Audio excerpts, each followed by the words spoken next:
Welcome everybody, and thank you so much for participating in this month's case study, where I'm delighted to be presenting Martina Cowen, who has a very interesting case study on a topic we have yet to cover.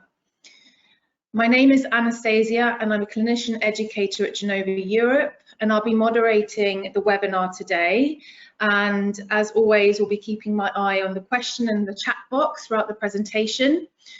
So for those of you that don't know where that is, on the control panel, you'll see that there is a tab at the bottom that says questions, and then again towards the bottom of that, chat. So feel free to write your questions and chat in there. We won't be doing a Q&A until the end, however, so we're reserving the questions until then, and I'll be scouting out some questions for Martina at the very end of the presentation. You'll also see that I've added the NutriVal handout or the support guide in the handout tab as well. You'll see that in the control panel under the handout tab. And within that guide, you'll find some in-depth information on the biomarkers that are in the tests that we're going to be discussing today. But before we get started, I'd of course like to introduce Martina properly. So Martina is a registered nutritional therapist like many of us. And as well as that, she has a background in psychology. Martina also spent some time here at Genova doing the same role as myself as a clinician educator, and so naturally has, of course, an in-depth knowledge in Genova's tests, which comes in very handy when, of course, presenting these case studies.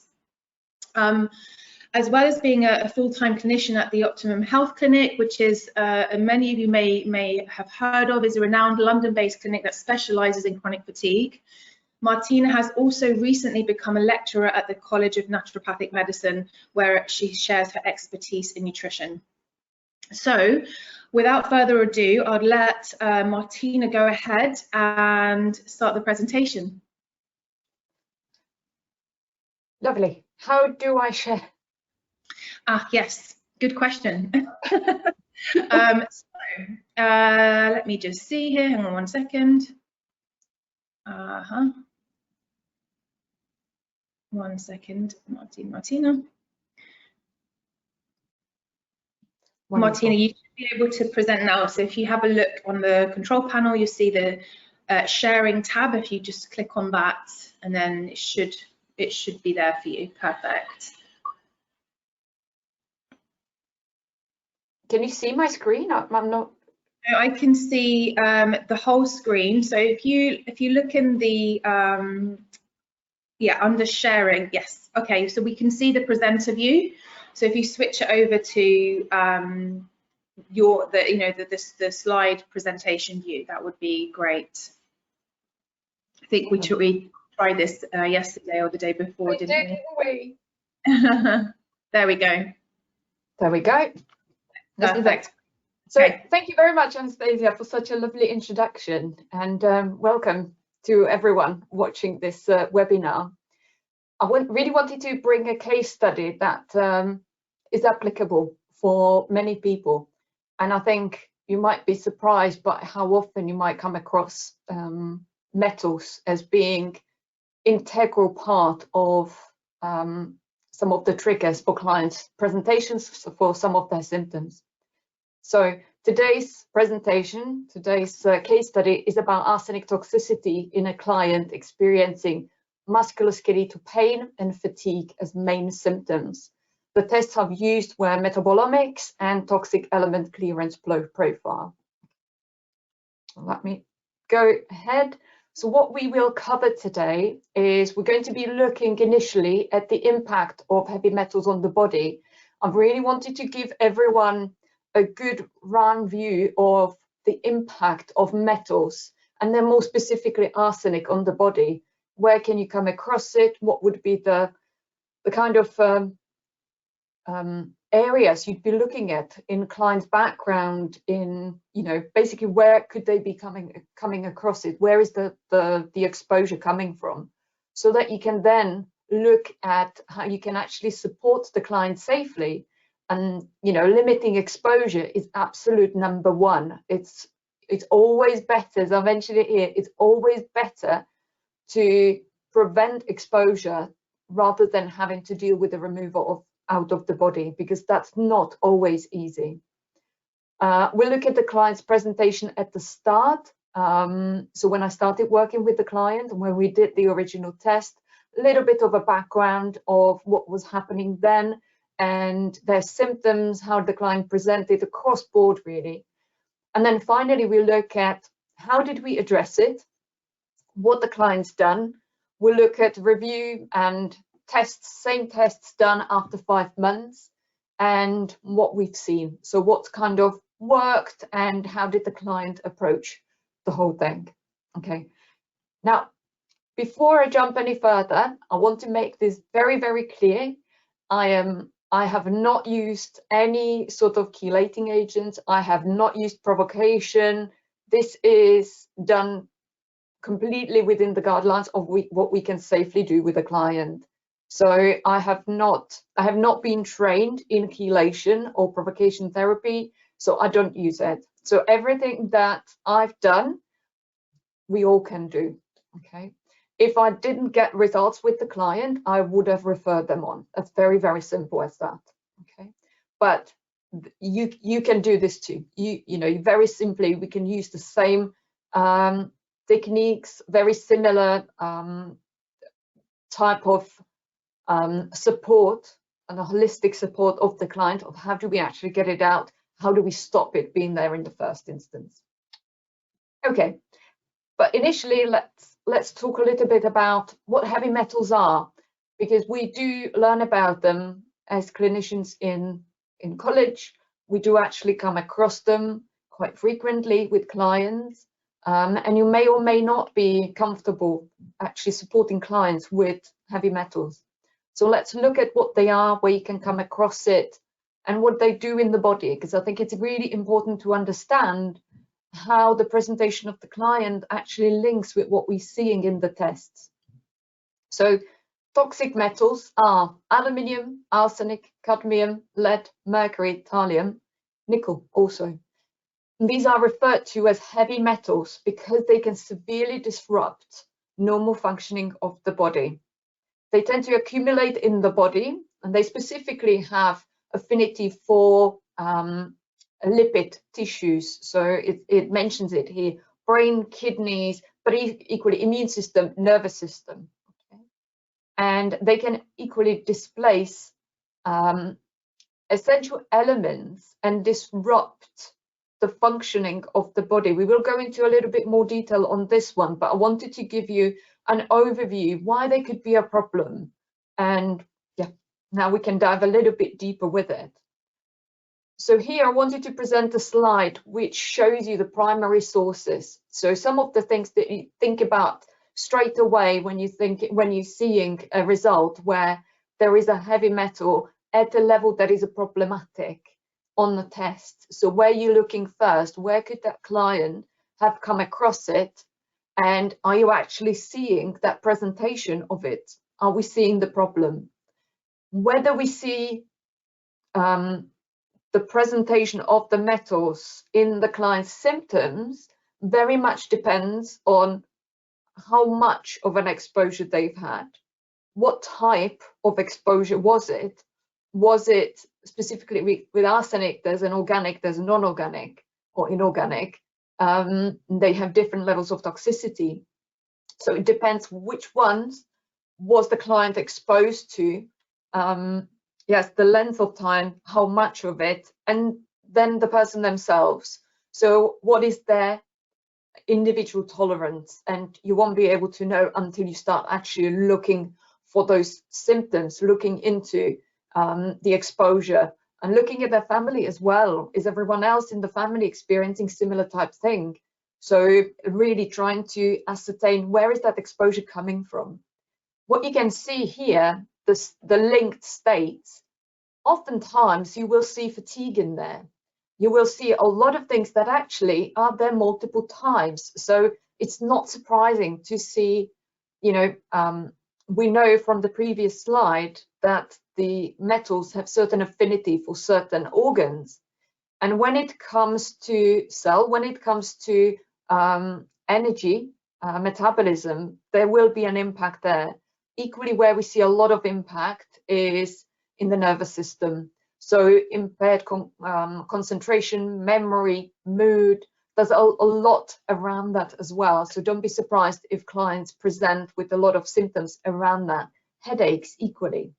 Okay, so this was just a slide to kind of bring that home, because a lot of it, you know, clients do oftentimes have dental amalgams. You know, it's one of the questions that we ask in intake questionnaires, isn't it? Whether the client has an amalgam fillings.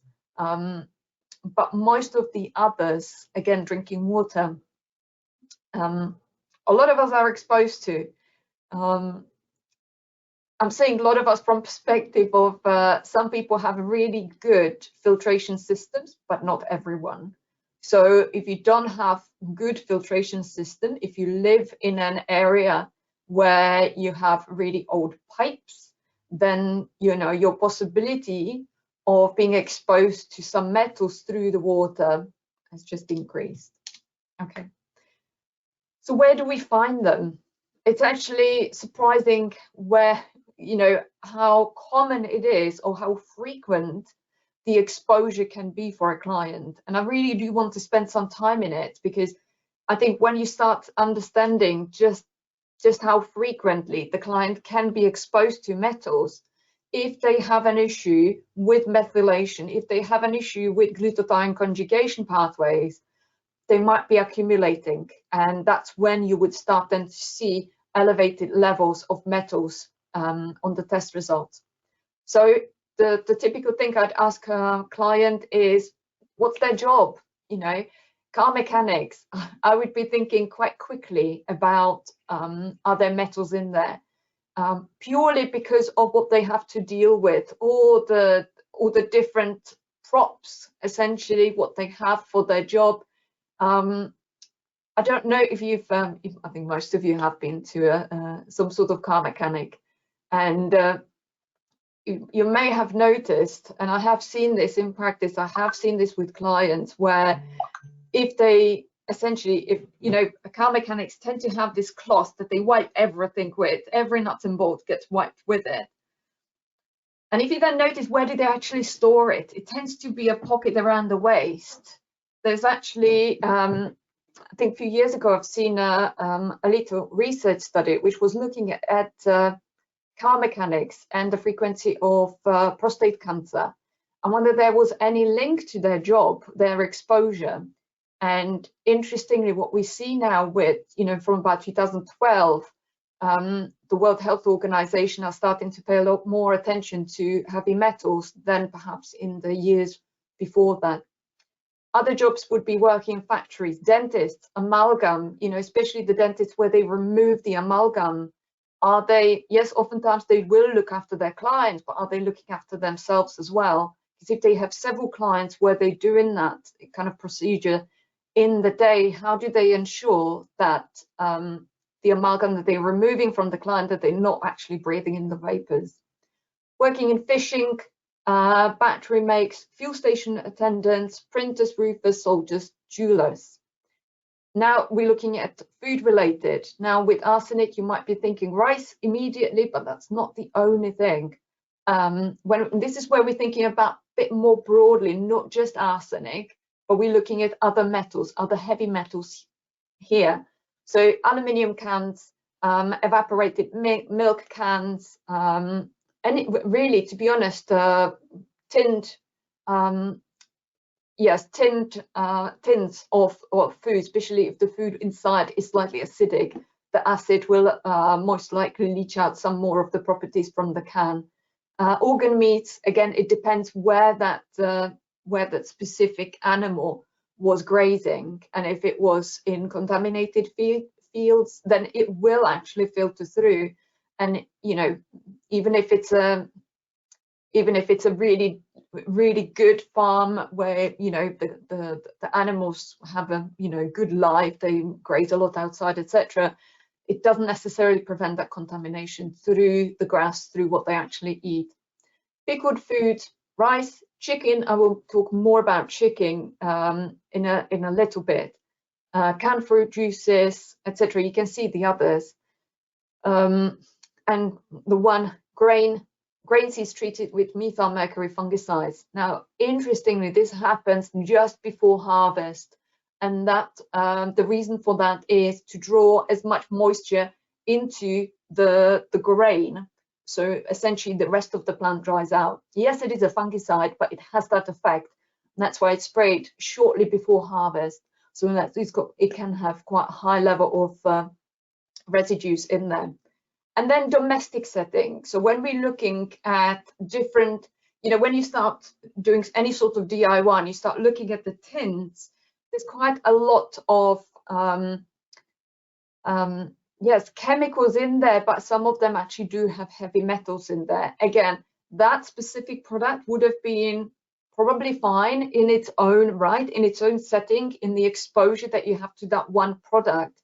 But nobody ever does any sort of testing or trial on multiples of it. And that's why actually looking at what does that person do for a job, and are they exposed to it time and time again?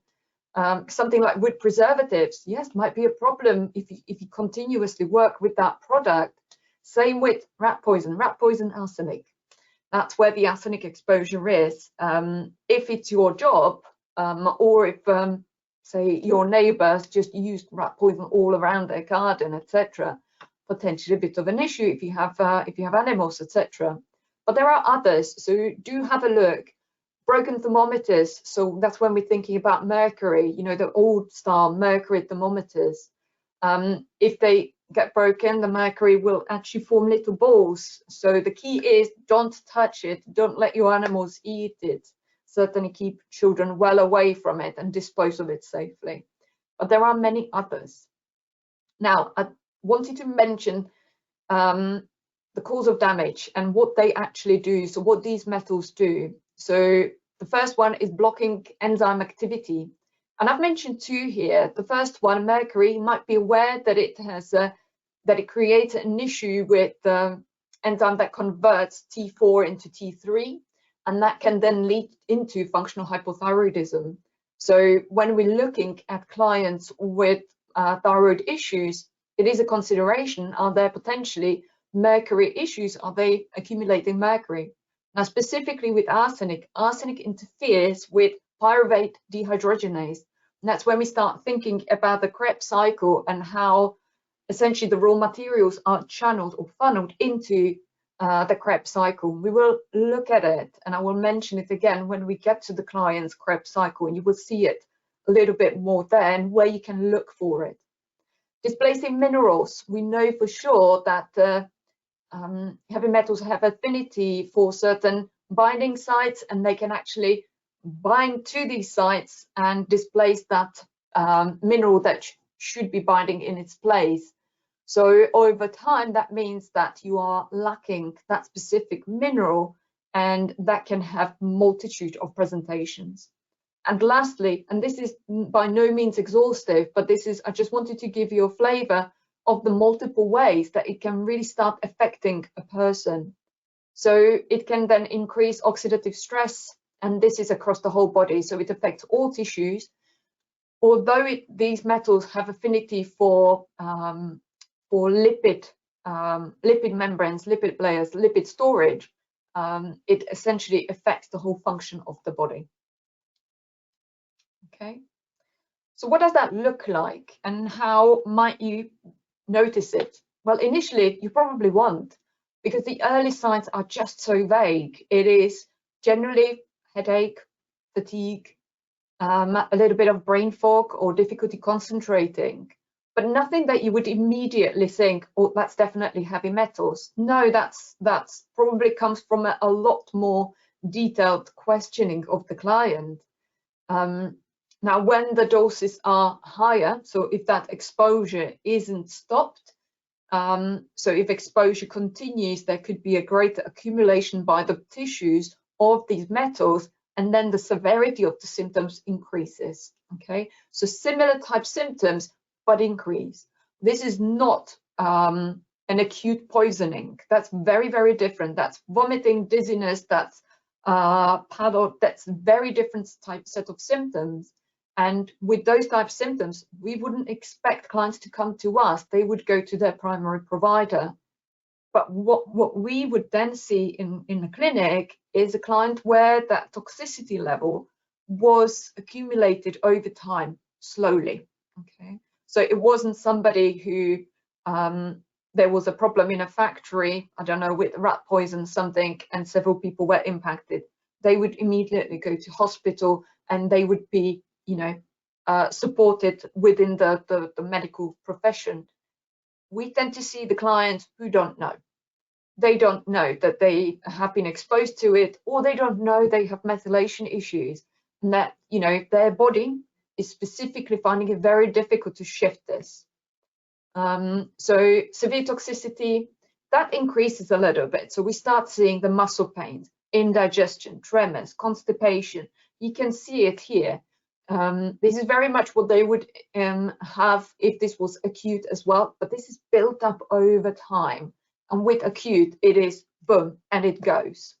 With, you know, over time toxicity, accumulation, the client can't even tell when it all started. They just know they're progressively getting worse and worse. Okay. As I mentioned, heavy metals have a very strong affinity for fatty tissues. So think brain. And when we're thinking brain, cognition, and kind of a neurocognitive issues are quite strong in presentation. Very much dependent. Now, these are for adults. If you had, say, an expecting mother with a heavy metal load that she's unaware of, and perhaps a child was born and their level of heavy metals were high, it could have an impact on the neurodevelopmental way. So that could essentially impact on their intelligence, on their memory, on their cognition overall, and essentially brain function.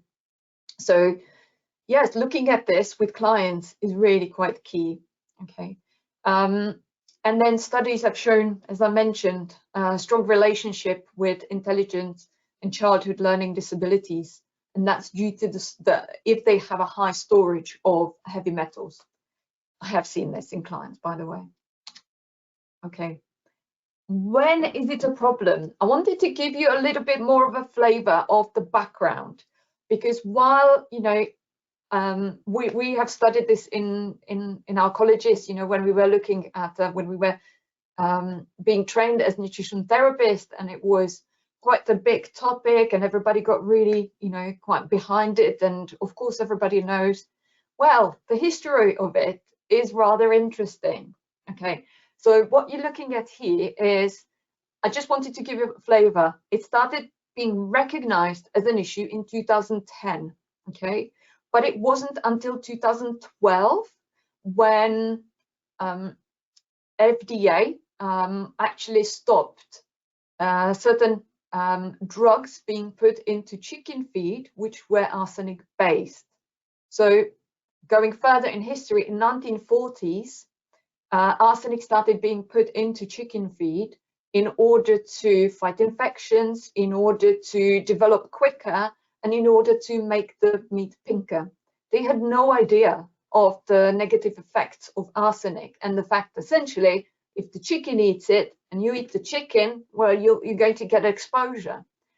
So it wasn't until 2012 that that drug was actually withdrawn by FDA. So we've got 72 years of exposure where it was FDA approved. So in the chicken feed, you had these arsenic-based, you know, medication essentially, just so that the chicken is a bit plumper. So this gives you a little bit more of a background. So it was recognized that, you know, drinking water is a big problem, and it's a big problem in quite a lot of areas in the world. I'll go into it on the next slide. But I wanted to give you, this is 2010 when they recognized that that the levels of inorganic arsenic, which is the more toxic arsenic, is actually exceeded in quite a wide population of the world, and there was a recognition of adverse effects. Okay, now and then 2020, arsenic, cadmium, lead, and mercury are within the top 10 chemicals which are seen as major public concern. I'll put a link here if you want to look into more details about arsenic specifically. Okay, let's look at this one. And this is where I want to really bring it home, that groundwater, drinking water, is a problem worldwide for a lot of people. I equally want to mention here, the client I'll be talking about here is British and experiencing the issues in this country. So while we're looking at this slide saying 140 million worldwide have, are potentially drinking water which is contaminated or has arsenic levels above the WHO provisional guidelines, the risk is here just as much as there. But why I wanted to mention it is equally because we are now working more online, we are working with broader audiences, we're working with clients across the world. Drinking water and the quality of water is a very, very good question to ask. Filtration systems, very, very good questions to ask. And I would ask it anywhere now, really would, purely from perspective of there's so much contamination that can come into drinking water, and taking care of your family, your own health, it really needs to be a priority for our clients. Our clients are coming to us to improve their health, they're seeking better well-being and all of that. And one of the best ways of supporting themselves is to make sure that their drinking water is safe.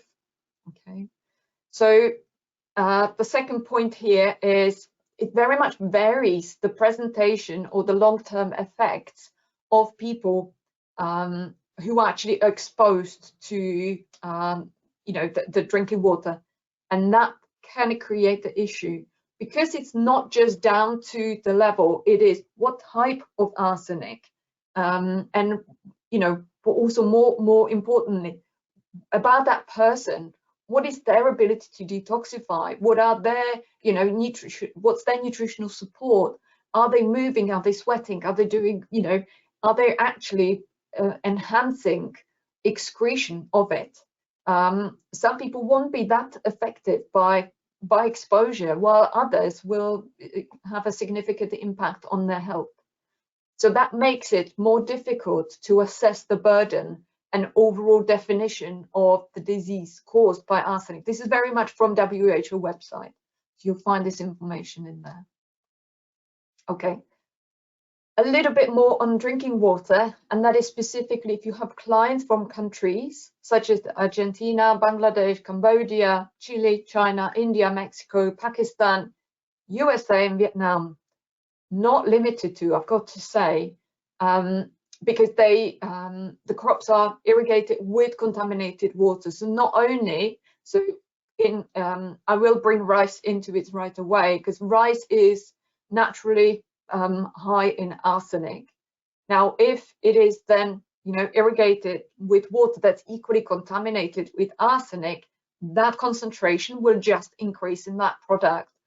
So when we speak into clients and when we kind of talking about where do they buy their foods, do they have a preference for certain places to buy certain products, again, it's important to kind of consider it. And especially when you're thinking about clients who are likely to buy from their locality. So any clients within these countries, I'd be thinking about, well, what about drinking water? What about, where do you buy your rice? Where does the rice originate?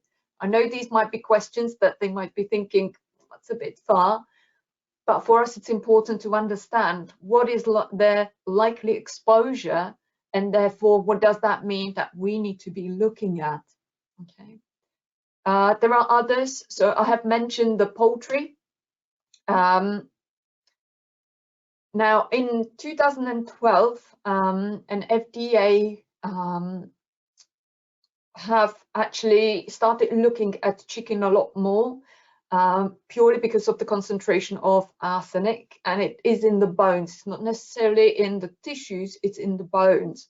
So if you have clients in certain states where they are making bone broth, essentially, are they using organic chickens? Are they, I don't know, what are the chicken fed, etc. There's many different products on the market. There are many different products on market cross world, and because our clients are now from anywhere, we really need to start considering the quality of product, quality of food that the clients are exposed to, that they are eating. Like I mentioned, 2012 is when FDA first started paying a lot of attention to chicken and the levels of arsenic. At the moment, it is not deemed public risk, but it is considered a concern, and that does mean that they have actually issued it as a concern. So that just shows you it's not just rice, and if that chicken has been fed rice, if it's been, kind of reared in an area with exposure to polluted water with arsenic, then that just increases that toxicity level. Okay, organic forms are less toxic than inorganic forms. I will stay with this a little bit longer. So, because of the next sentence, and I want you to understand why I put that following sentence. So while we have the organic forms, which is less toxic, essentially in the body, they are very different. Okay, they are charged, it depends whether they're water soluble or fat soluble or lipid soluble, essentially. So they'll have affinity, they'll have different modes of transport within the body, and perhaps accumulation and impact in different parts of the body. So let's stick a little bit with the organic form of arsenic. Okay, so this one forms into arsenic acid. And arsenic, actually, if you look at the what is it called, periodic table where arsenic is, it's just below phosphorus. Now, what that means is the location actually on the periodic table does matter, because this is the organic. That means the less toxic level, less toxic arsenic is actually similar to phosphorus. Phosphorus is really important for many biological processes in the body, and it's key to survival. Okay, it's really key to life. Now, what can happen, this arsenic acid can actually trick some of the kind of delivery mechanisms into cell, and because it's so similar to phosphorus, to phosphate, it can hitch a ride into the cell, and that's where it can start disrupting the normal cellular processes. So it doesn't necessarily accumulate just like the toxic arsenic does, but it can affect the function of the body. When we then look at the inorganic form of arsenic, this one is not charged. This one is lipids, so it has affinity for lipids. So it then gets stored in lipid layers. Now, when it gets to when it gets to the tissues, when it gets to the bloodstream, it will bind with sulfur compounds, and it will start disrupting the crosslinks. And it's this disruption of crosslinks that the toxicity really comes from. So they have different ways of operating within the body. Now, these crosslinks are linked with proteins. The one that I should mention, it's the less toxic arsenic that can change DNA and RNA transcription, because it can get into the cell and it can start affecting, basically, because phosphorus, again, linking it back to the phosphorus is important for DNA and RNA transcriptions of gene information into making functional proteins. When we have the arsenic acid coming in and essentially taking up the role of phosphorus, it can start kind of messing around with the transcription of functional proteins, and that's where we can start really causing havoc with the proteins, and what do the proteins actually look like and their function within the body. Okay, and that's what leads me to this next question. Regardless of its form, the question is whether you can feel safe eating foods that have even low arsenic levels, irrespective of which one it is. Okay, that was a bit of a background. Now, going into industrial processes, it is still used in a variety of industries as an alloying agent. to be honest, I don't know the ins and outs of the kind of safety procedures within the factories, but I'm sure they really pay a lot of attention. Is that across the world? I don't know. And that's why the question is always pertinent with clients. Do they work within industries where they could get exposed to arsenic or any other heavy metals being used? Okay. And tobacco, not much of a surprise there. It's always a question with clients, isn't it? Does the client smoke? How long have they smoked, etc.? So you can again see elevating exposure levels is a possibility. Greater in the past when tobacco plants were treated with lead arsenate insecticide. So again, when you start looking at clients where perhaps some of those symptoms have been experienced for decades and they have been smokers for decades, then it's a really good question to start asking and start perhaps looking a little bit more keenly into what their toxicity level may look like. Okay, laboratory testing, that's why we're here. So lab testing looks at both the toxic, so we're looking at both toxic and non-toxic form of arsenic. We spoke on the previous slide, is there really non-toxic arsenic? It's less toxic, slightly different impact, but still an impact on the body. The key thing is, with seafood, the arsenic acid is naturally present in seafood. Yes, there's less of it, and there's less toxic in the body, but if the client eats seafood 3 days before doing the test, you will see it through the test results. So that's not necessarily giving you the right level of what they actually exposed to continuously. So the key with urinary test is avoid seafood for 3 days prior. I actually tell my clients a week before, that's it, no seafood week before.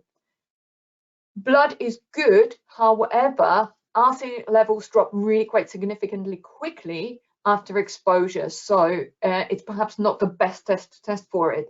And that's what brings me back to urinary test, nice and easy, non-invasive, really nice and easy test to look at their exposure. Okay. So let's start talking about my client. So my client name is James. It's not, but for the purposes of today's talk, James. He's 44 years old, he's male. He's very highly motivated, and that what struck me when I was speaking to him initially, even before we actually had the session. He was completely committed to improving his health. He was ready to do everything it took, highly motivated. Where his focus goes, really there's a lot of internal supports and external supports. He will get his family behind it. He will do everything it takes. So highly motivated, highly driven, and health is utmost priority for him. He runs his own company, and with that means a lot of stress, a lot of deadlines, and importantly, he has a warehouse where he stocks his products and he has his office there. So he spends a lot of time in this environment. He has a nice house, he has a wife, a couple kids, nice garden in an urban area. It's not an old house. They bought the house about 10 years prior to our consult, and they were the second owners. So the house was less than 15 years old. It wasn't massively old. So, you know, internal works have all been done. There wasn't anything that straight away said, you know, a problem, test metals. No, not really. He works with supplements. So he's taken many supplements because he tests on himself before he puts it to market. So he's well versed with supplements, and he's, you know, totally up for taking it. The reason why I'm mentioning it, there's something within the test which I will address that made me question, did that come from supplements? Okay, main symptoms: musculoskeletal pain, lower back pain, low energy, and he just wants to have better overall health. Now, these issues were significant enough for somebody like him to take the time out of his busy life and really focus on it, really put a big effort on it. But what he was finding is he was able to do his work. He wasn't able to catch up with everything he was meant to do, but equally, when he got home, he had no energy to do anything else. So he was basically spending a lot of time in front of telly, didn't have much chance to play with his children, or not energy, because he was either busy and feeling quite overwhelmed with the workload, or he was just too tired to do anything. So his engagement with the family was really being impacted, and I think that was the main part why he came to see me. He had no other health conditions, but he felt better with it without gluten and lactose. So temporarily we stayed off those. He believes that even though he's only 44, that his symptoms are related to getting older. So he kind of put up with it. He just took it as everybody's like that. It's your 40s. That's how it is. Personally, no, I don't think it should be. I don't think you should be making any such setbacks, any such allowances for this. But he did. He explained it to himself for a long time that that's what it was. And he takes pain medication for the musculoskeletal pain. So it's enough. So it's big enough for him to have to take a medication. Okay. Other symptoms. So that wasn't all. So we've seen the primary symptoms, but he equally had failing eyesight, so noticeably failing eyesight, painful and inflamed joints, often feels bloated. So digestion started to really start to show up, and sensitive gut. That's why the gluten and dairy came out, just to see does that improve. And yes, he's seen some improvements. In terms of the adrenals, he works long hours, he works irregular hours. He has he's moved house recently, but did he? I must have done correctly, but yeah. Okay. Oh yes, he was in the warehouse for 10 years. Apologies. He was in the warehouse for 10 years, but he has recently moved house. Okay. Workload is bigger than he can manage, and that's where the overwhelm comes from. The to-do list is greater than the 24 hours he has in the day, and he feels guilty when he's relaxing. So he doesn't have much relaxation in his life. He finds it difficult to relax and feels guilty for it. Partly it comes from this strong drive for achievement, but partly it comes from this overwhelm where he feels that he should be doing more than he does. And regular exercise, he does some rowing, some light weights, but this really wasn't very frequent. This was there purely because he felt that in order to make himself feel a bit better, he should do some exercise, so he started doing this. He didn't have much energy for doing any sort of aerobic type exercise, such as even kind of faster walking or running, nothing like that. It just wasn't there. In terms of sleep, he gets broken sleep, but he does get 8 hours per night, but not solid 8 hours. He wakes often during that time. So when he gets up in the morning, he's not rested. And digestion, we're really starting to see some impact on there. So bloating, dairy and gluten give him trouble, but he has indigestion with fatty foods. Okay. Regular bowel movements twice a day, easy to pass, but he does have sensitive gut. So there's a little bit of stuff going on in that area already. Okay. In terms of detoxification ability, the only thing that's come up is his amalgam fillings, 3 amalgam fillings, nothing else in that area. So nothing that would jump up at me straight away, make me think metals. No. Endocrine wise, he feels drowsy during the day, 3 to 4 o'clock, dizzy and irritable when he doesn't eat, and has low sex drive. So the top 2 already tell you a bit of blood glucose imbalance potentially, so we'll need to start looking at that a little bit more. And that was my thinking, actually. Let's start looking at a test that will show us, and so we can start really working with it and start to getting the client to balance the blood glucose and see what else comes up. The diet is mostly vegetarian, so 95% vegetarian, some white fish, some white meat, which made me think, protein, does that link with that endocrine system there? Predominantly cooks at home, he has good variety of vegetables. So when we were speaking, remember, this client is very involved in his health, so he really pays attention to what goes into his body, what he surrounds himself with. So I wasn't surprised to see quite a really good diet, low on protein, but overall, kind of broadness wise, it was really there. Wasn't highly processed, it wasn't tinned, nothing like that. He has a lot of good variety, but he has these cravings for red meat, which again tell me there's a lot of stuff that the body is naturally telling him that it needs. He was very interested in functional testing, so we just went for it. we started talking about, metabolomics test. And when we were at it, I just mentioned, I think it would be a good idea to look at what what the metals look like. Let's just have a really good comprehensive overview of what that looks like. Okay, and this is what we got. Okay, now these tests, for those who run the metabolomics or have run it recently, you will notice that the format is different. This was run in 2020, so before the format changed. The second test, the subsequent test, was run when it's changed. So we will have slight changes in presentation, but essentially the information's there. So you can see clearly through the overall view that there's an increased need of B nutrients, especially when it comes to B6, really important. That's where I'm thinking the over one. That's when I'm thinking, the sleep potentially and other things. Magnesium came up really high, followed by manganese and alpha-lipoic.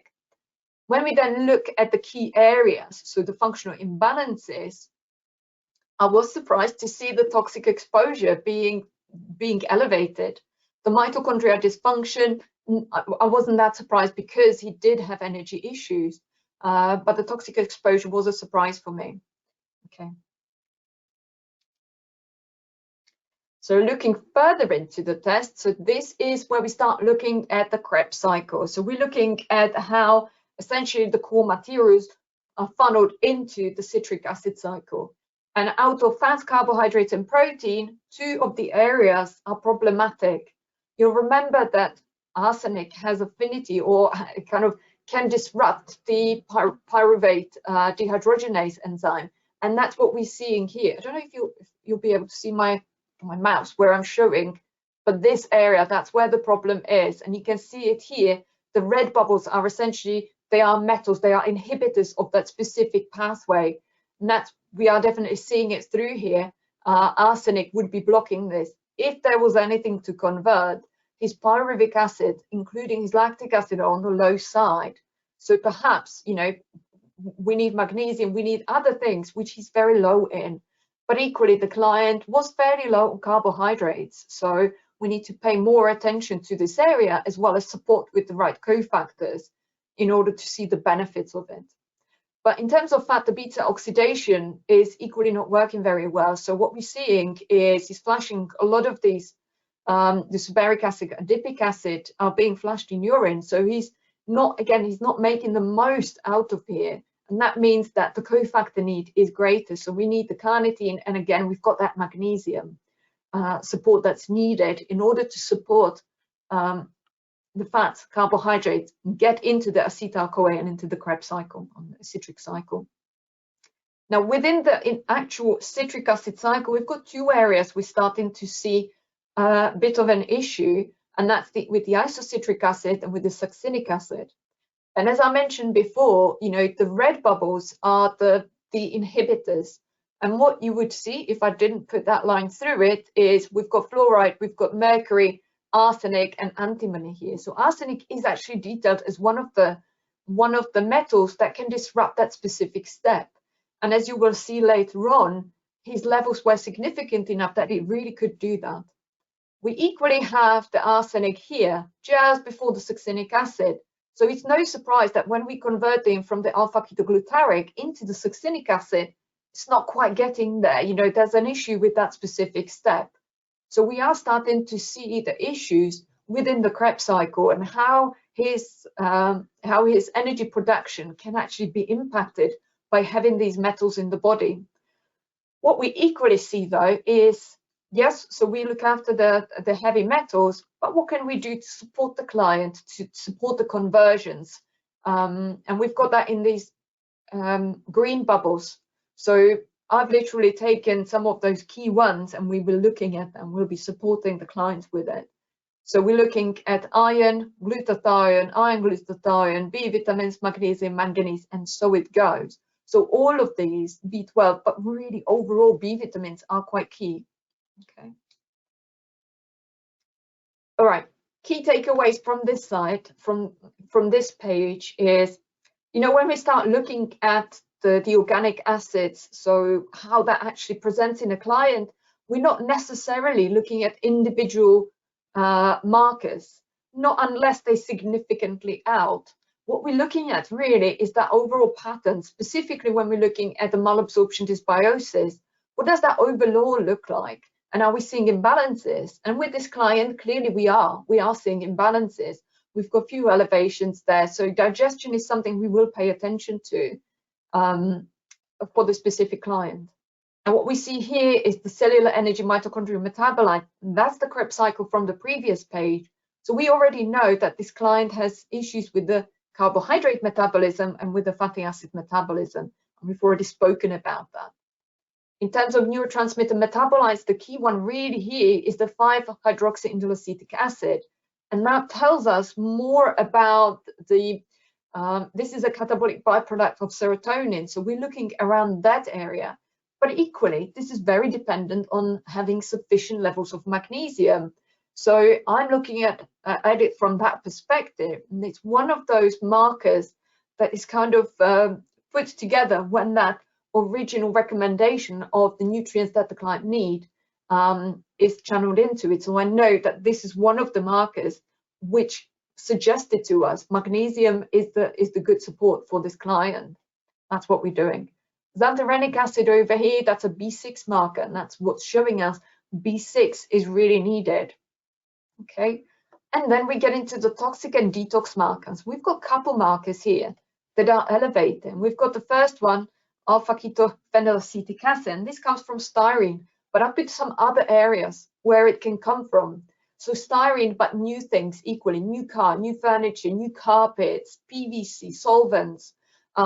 It mentions styrofoam. So for anyone who has a coffee machine with those polystyrene type cups, you know, you get them in car boot sales and stuff from places. If they do coffee, it comes in that styrene cup, so it can come from there, but other areas as well. So again, kind of questioning where could that be coming from for the client is quite pertinent, because it's a slightly different, you know, toxin to what we're looking at later on. But he clearly has an exposure, and he clearly cannot shift it quite as readily, even though what we're looking at is an exposure. But his exposure is consistent. The one thing I always ask my clients is, before they do any sort of testing, don't change anything. No dramatic changes of circumstances. Don't move house and then do the test. You know, don't change jobs, don't change diet. Just keep it the same so we can see consistency of exposure. We can see what it looks like for them on a day-to-day basis, and that's really key. Now, the second one I want to pay attention to is this pyroglutamic acid. Now, pyroglutamic acid is both a precursor and a metabolite of glutathione, so one of the most potent antioxidants in the body. An elevation in this mark tells us that this client has an increased need for glutathione. It's either that or he's not making enough, okay? So he either doesn't have enough of the cofactors, or his body's churning through the glutathione reserves at a faster pace than he can make it. Either way, glutathione is a big focus for me now, okay? So I've kind of put that together here so you can have a look, okay? We then look at the amino acids, and if you recall, the client is 95% vegetarian. So when I have a vegetarian client, I start looking at the dipeptide markers, because specifically the arsenine and the anserine and carnosine tell you these are more from a kind of fish and fowl, so they are animal based more often. So we tend to see these being quite low with vegetarian clients. So I wasn't surprised to see these low. However, what surprised me is just the overall, you know, kind of pattern of the rest of the results, because they are very much at the low end of reference range for both the essential amino acid and the non-essential, and specifically the urea. And it's the urea that really calls it for me, because it shows me that the protein is just too low for him, okay? So what we're seeing through is low levels of amino acids coming in. So the levels of protein that he takes through his diet are insufficient, or his digestion is compromised and he's not making the most out of the protein that he takes in, okay? No surprise with the non-essentials. The non-essentials essentially just need some cofactors in order to be produced from the essential amino acids. Vitamin markers here, again, we see signs of B6 need. Urea is that suggestion. This is coming from the diet, it's just too low. And no surprise down here, it's just all on the low side. Okay, so this is about, you know, A, B6 need, but secondly, more importantly, we're seeing very low protein. Okay. The beauty, and I really like the metabolomics because it made the life for my clients so much easier. They don't have to go for a blood draw, but still get a really good snapshot of what's happening in terms of the fatty acids, because this is a blood spot and it does actually track to what the storage is within the body. But because it's a blood spot, the client can do it in their home. And especially for clients such as my clients who are oftentimes very fatigued, many of whom don't leave the house, this is really important. So the way you can test, the ease of use for the test is high on my, consideration list. And that's why I've used the metabolomics over the NutriVal. Okay. Now, interestingly, what we see with this client, you remember that this client had issues with fatty foods. So he get indigestion with fatty foods. So my question to the client was, so do you naturally stay with low fat foods? Do you avoid foods that have high fat, including eggs, and he does have some fish, so would something like salmon be problematic?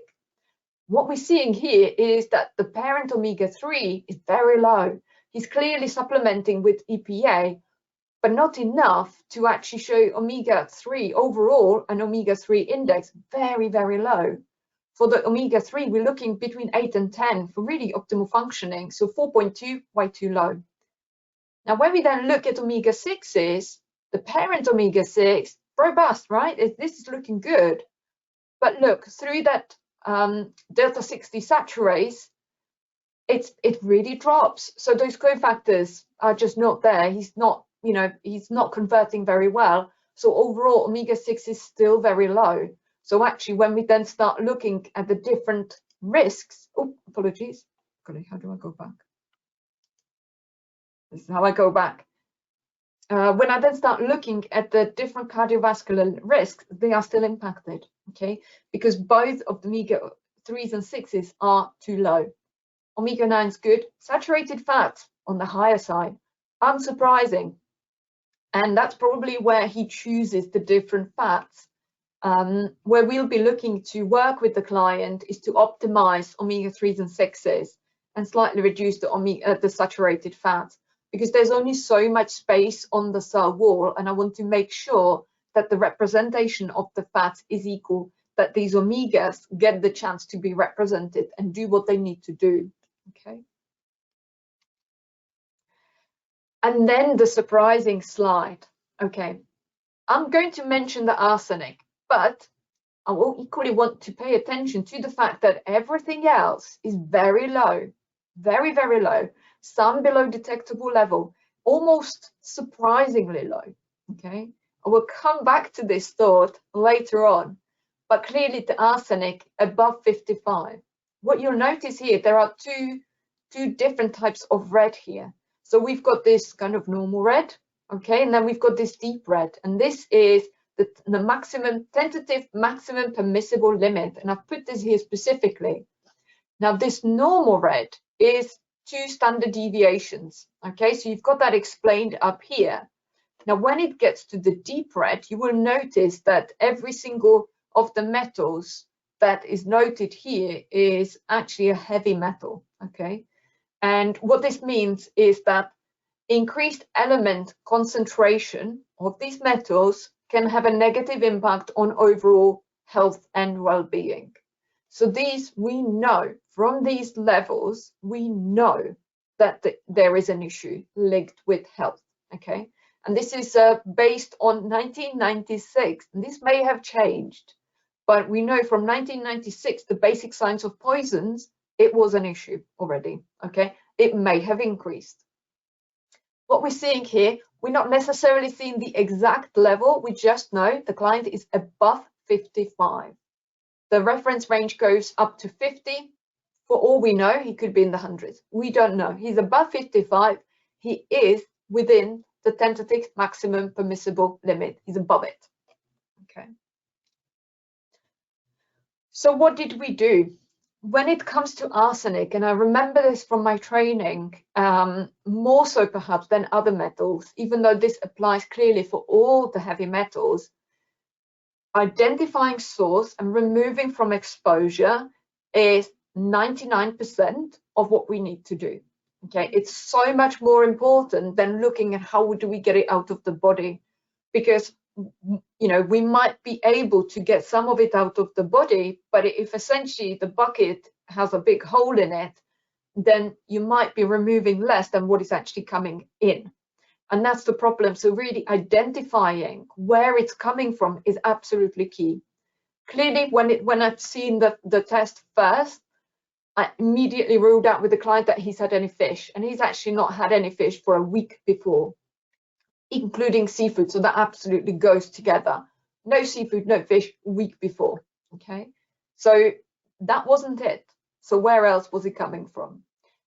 From the background of the client, from what I've seen in the test results, we needed to address the blood glucose imbalance. So we were working with increased proteins, and we were including some complex carbohydrates, still staying within the gluten-free kind of remit, but looking to include more complex carbohydrates, because I needed to make sure that what's coming into what's coming into the citric acid cycle is working, that he gets the raw materials to produce energy. We also worked with fat, but that was had a little bit more in there, because I needed to make sure that I give him the right support. So we supported him, then we started working with it a little bit more. A big part of what we did was to support for liver function or detoxification support, however you look at it. We looked at drinking water, primary source of exposure. Not that I thought that his exposure was through drinking water. He was UK based,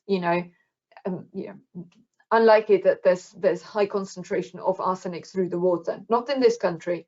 However, it was still key to make sure that we reduce the load on his body as much as possible, and not just from the arsenic perspective. Anything that could essentially tax the body, I wanted to do away with, because that meant that there's a bit more of a capacity to start shifting some of that arsenic. Okay, so we made sure, because what we've noticed through the metabolomics, one of the creatinine markers was tending towards the high side, and that tells me inadequate hydration. So we focused on hydration and really adequate hydration for the client. Clean organic produce, we definitely referred to the Dirty Dozen Clean 15, and avoiding preservatives. I've mentioned some of them here. Yellow dye number 5, artificial sweeteners, benzoate, sulfites, etc. Because majority of his meals was already home cooked, and he had that natural affinity for home cooked meals. He was happy to do it, happy to invest the time. That wasn't much of a problem. A lot of this you probably find when you buy foods that are processed or foods that are prepared by somebody else. And that means restaurant, takeaways, etc. So when I'm thinking yellow down number 5, that's kind of replacement for turmeric in certain places, etc. So we wanted to do away with that, so we did, and that was a big removal from any exposure that he's had to it. Methylated multi, we really wanted to focus on supporting the right nutrients that came up on the test. So we wanted to address the findings from the test, and we know that there were key nutrients that were really in need in order to support the function of his body. So we focused on good multi with good B vitamins and good magnesium in there as well. Now, I then looked at N-acetylcysteine and glutathione, and they were coming in those steps. So N-acetylcysteine first and glutathione second. Purely from perspective, the client had some N-acetylcysteine, and I just told him, use that, order the glutathione, and let's go with that. So these are both sulfur-containing amino acids. So they are naturally kind of present in food. We use them. So we use an acetylcysteine in addition to a couple other amino acids to kind of make glutathione. So it's a natural product that we make in the body, but it's very good for detoxifying or actually excreting and neutralizing the threat of metals. So that was an important one. I then found a research specifically about the methylothionine, which is a cysteine-rich protein, which again binds to heavy metals, arsenic being one of them. And I found the natural sources of it, which was hops, pomegranate, prune skin, watercress, and zinc supplement. Those were coming in. And because the client was predominantly, vegetarian, so a vast majority of his diet was plant-based, these fitted really well with it. So we just made sure that we had that focus on it, clearly not the hops in terms of of fear, etc. But the others, they worked really well. We put them in. Biosupport, again, this is in relation to having problem with fats. So yes, there was digestive support, absolutely, but I wanted to make sure that we actually getting the toxins out safely. So we are utilizing, we are essentially using the bile to bind to it and excrete it out of the body. So we brought in bitters to stimulate bile. We equally focused on foods with bitter elements to it. So I love fresh herbs. All my clients go on fresh herbs, beetroot, bitter vegetables. So those were coming through nicely. General detox support. I don't do fasts or anything like that with clients. My clients, tend to be very fatigued, and those reserves are just not there. So I tend to work with just a lovely variety, rainbow colors of vegetables and fruit, daily smoothie, if you can manage it, smoothie or a juice. If it goes out, there's a, I don't know, juicing company, go and have it, absolutely. Because we want to increase bringing nutrients into the cells just as much as we want to bring stuff out very safely out of the body. Okay, and also the phytonutrients can support that stress response. So we definitely wanted to do that. In terms of binder, I've used modified citrus pectin, and it's a fiber made from peel of citrus fruit that has this affinity for lead and metals. So I've used this one. There are others that you can use, but I've used citrus pectin.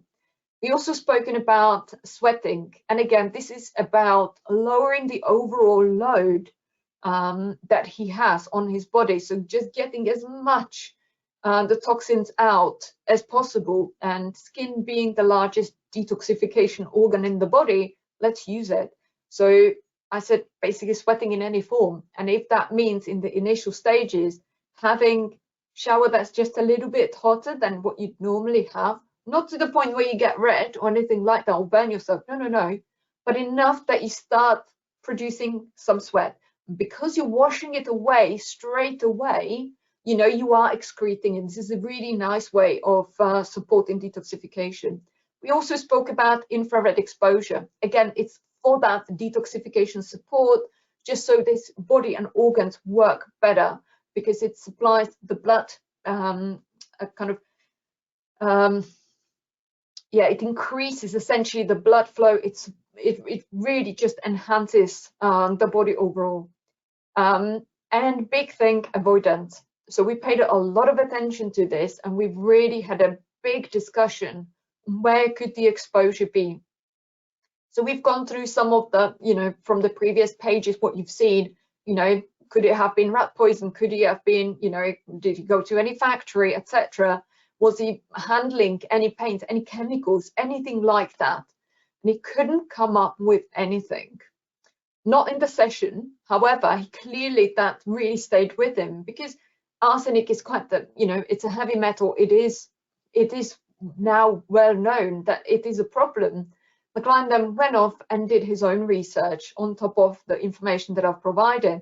And he really wanted to get to the bottom of it. But I wanted to mention here that a lot of these could be in many of our clients' shed, okay? Right up till recent years, the unnamed pesticide was still legal to be sold, was still legal to be used, etc. And a lot of people still have it at home. Again, exposure on the skin, we start thinking about, you know, is it a client that's used products such as this for a long period of time, rat poison, and etc. Others. What is in your shed, essentially? Are there herbicides? Are there pesticides? Are you using it in your garden? How are you using it? We really wanted to get into all of it and cook with non-toxic pans. Okay. This is a little bit more information. I wanted to give you this slide because it shows a lot of the support mechanisms, support nutrients that you can use at each of the stages and each of the points where there is a problem. So we see the phase 1, we see the phase 2, we see the reactions, and we see how do we support them. So my thinking was very much based on how do I support the natural processes of the body. I'm not necessarily purely thinking from arsenic perspective. Remember, we're always thinking removal from exposure is 99% of what I'm going to do, of what I want to focus on. The rest is how do I support your natural processes? I'm not going to start opening cells and getting it out and really pulling stuff out. No, no, no. I'm going to work with the body and how do we actually safely start removing that? So, you know, removing the load of everything possible, supporting the digestion, supporting bile, supporting all of the processes. A lot of it we can do with foods just to make sure, how is it cooked? What is it? How is it grown? You know, if your clients do eat animal products, go as far as asking where are they grazing, where is it reared? Okay. And then there are some key ones for support of detoxification, so such as the citrus fruits, berries, green tea, turmeric, herbs, spices, etc. Okay. Progress. So how did he look like after? So this is, I actually saw him 5 months later. He wanted a little bit longer because he was feeling better. He wanted to continue with his program and he wanted to test at 5 months. We did have a quick catch up in between where we've discussed and kind of really kind of condensed a lot more what we were going to do. And something's come up in that session, in that intermediate session that we had, the middle session that we had. And that was the source of exposure, and you've got it here. He moved warehouse where he was for 10 years because he's found he had it tested and that was his source of exposure. After our session, he started chatting more to his immediate colleagues, to his immediate family about how he was feeling and what we found through his test. And when he was speaking to his colleagues at work, he found that few of them were having similar type issues. So he took the action and got the workplace tested. I can't tell you how he got it tested, but he was totally on top of it. He got it tested and he found that his source of arsenic exposure was from the warehouse. It may have been in the past of the warehouse. There was a problem, there was an exposure, there was spillage, there was a contamination, and that kept on going. So he moved warehouse, which was big. He absolutely took 100% everything that I recommended on board, and he really went with it. And within 5 months, he was feeling much better. He had no musculoskeletal pain. His energy was absolutely fine. He felt 100% better. His concentration was good. His eyesight stabilized. Many of the symptoms which he took as part of getting old were gone. Okay. And that was a lot to, in my opinion, it was vastly to removal from exposure. But clearly it then equally helped that we then continuously worked through the foods and through other things on just supporting his body, supporting methylation, supporting glutathione conjugation, and essentially removing the toxic load. He does use far infrared products. He was super excited about this. We worked with it very, very slowly. So with my clients, I work very, very slowly with them.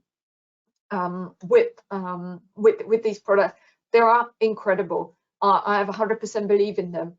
But if you go too fast, it will be too fast for your body. So for my clients, I start them 1 to 2 minutes, a couple times a week, and you gently, gently, gently increase.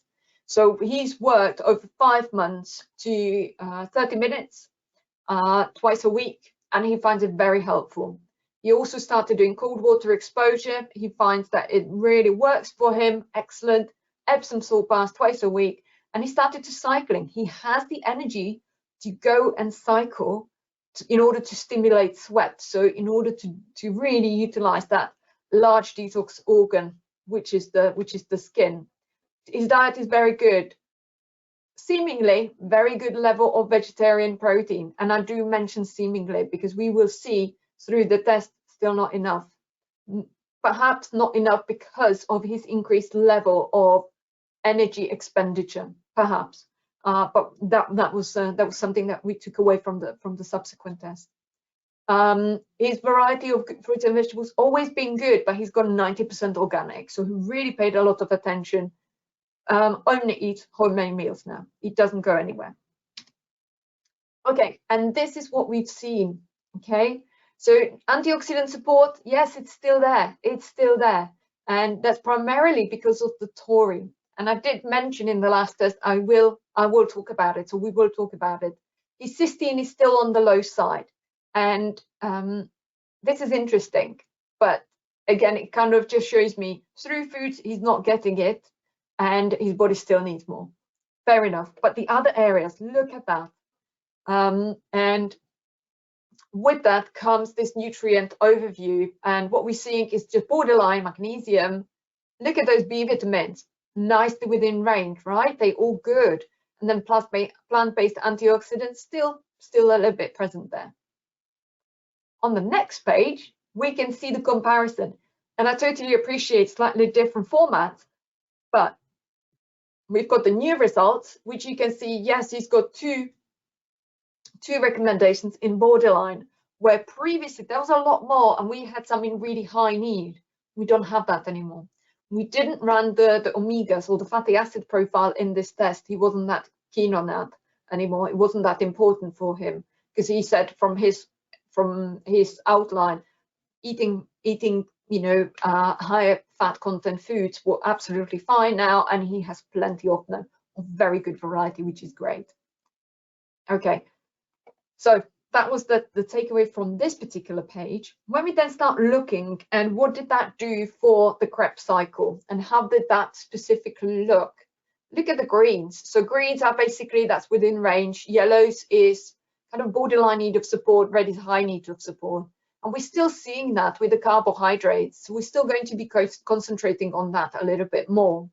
But in terms of the fatty acid, and again, just the last comment, we know that his magnesium is still borderline need. So we'll still be bringing that in. But look at that beta oxidation. That's working very well. So that's going, it's working.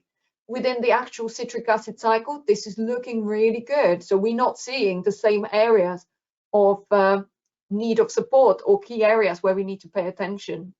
And then lipid peroxides and the 8-hydroxy also nicely within range, which is great. More importantly, or just as importantly, the functional imbalances. Look at them. Previously, mitochondria was in need of support, not anymore. Methylation, nothing. Toxic exposure, nothing. Lovely. Very, very happy with the results. Amino acids, unsurprising, right? So we know the client is vegetarian, so dipeptides are going to be on the lower side. We still see low urea, and this is what tells me actually the protein is still inadequate, so we still need to pay attention to it. His blood glucose imbalance has stabilized, so he's not getting cravings, he's not getting that slump in the afternoon. He can go with 3 meals a day. He's absolutely fine with it. He doesn't really get hungry or his mood doesn't change in between the meals. But what I'm seeing is the proteins are still not coming in at the level sufficient enough to really support all the processes that he needs in the body. And we know that I think on the previous page, where on one of the front pages, it shows, I think it was cysteine that it was low, and that's what you can see here. And that being important for the conjugation of glutathione, it is an area where we need to focus. I also promised you that I was going to talk about the taurine. The reason why I didn't speak about it in the first test is because the client has a supplement company, and oftentimes he will have different supplements that he will take, some of which did have taurine. So I wanted to see, is it naturally coming from supplementation, or is it a process in the body where we need to pay attention? And actually the test, because he's only been taking the supplements that I've recommended for the last 5 months, it tells me that there might potentially be an issue with the taurine. So I've put a little bit more information here. And what it's telling me is that he is essentially dumping. There is, there's, as it mentions, urinary wasting, and that he's not keeping it in the body. The issue with that is, over time, the blood levels of taurine will drop enough, which will then start wasting magnesium. And that's perhaps why we are still seeing the magnesium as an increased need. So he might be getting enough from the supplements, from the food, but he might equally be wasting it because of that link with taurine. Okay, so one of the things that I've recommended, we need to start looking at this a little bit more. So we want to look at plasma amino acids. It's quite relevant here. Otherwise, we might continuously see the impact of low magnesium, impact of low taurine.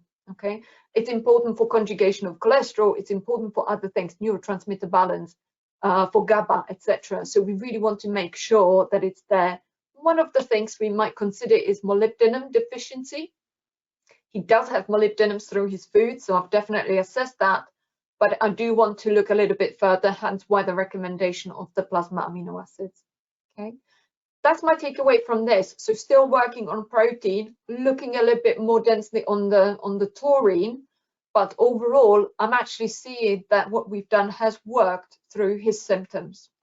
Okay, and then the really big surprise. Okay, the first thing you might notice is it's arsenic, where previously it was above 55, what we're seeing is dropped to 14. So it's not in the tentative range. It's not in that really toxic range. But the second thing, and I'm sure you've spotted it straight away, is there's a lot more in the red now, right? And the rubidium is just climbing in there. Now, what you're not seeing here, I think a couple of these were below detectable level in the last test. When you look where they actually come from, and these are not deemed as the most toxic heavy metals, but these are environmental contaminants. So they come from exposure to certain things, and over time they can again be problematic in the body. These specific ones have an impact on mitochondria. So when we start thinking energy, I don't want the client to have problems with energy down the line if I don't look at it, don't consider where it could be coming from. Okay, interestingly, I've put the details where they could be coming from, and I just mentioned them purely from perspective of, well, nothing's changed. Stainless steel, dental braces, he doesn't have any. Car exhaust, no change, he still lives in the same area, same amount of traffic. Rice, fungi, mushrooms. There's been no issues within his house. There's no leak, there's no mold, no increased exposure to potentially fungi. His consumption of mushrooms hasn't changed dramatically, nor rice, nor other things.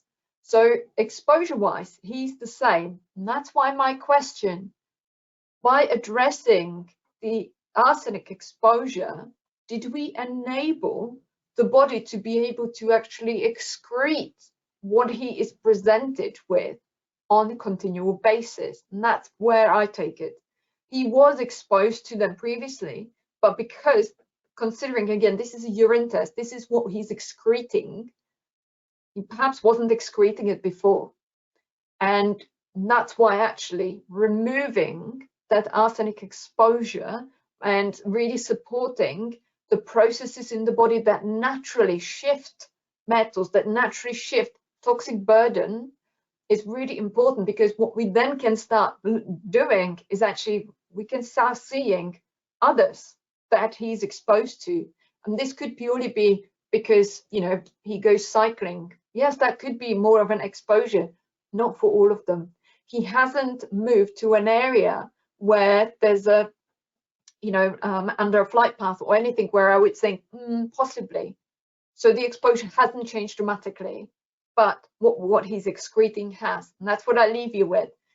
You might come back with a test where you might, you know, yes, one thing has gone a lot better, but you're seeing some other things. And it's not always, oh my gosh, now you're exposed to all of this. Now you have a big problem with all of this. No, we're keeping the support, the detox support in place. We're keeping the diet, we're keeping the sweating, we're keeping a lot of it. So it's just about his ability to excrete. And as long as he's excreting, he's not retaining, which is great. That's what we want to do, okay? So that's what I wanted to really leave you with this presentation. But personally, I was super happy with how the client did, how he showed through his symptoms and how well he's also assimilated the plan, you know, that he really took to it. He totally saw the benefit of doing it, and he's had a huge improvement, and it's made a huge amount of difference for his energy, for his pain, and a lot of the other symptoms that just dropped away. Okay. Now, before we go, I just wanted to kind of mention a couple of things.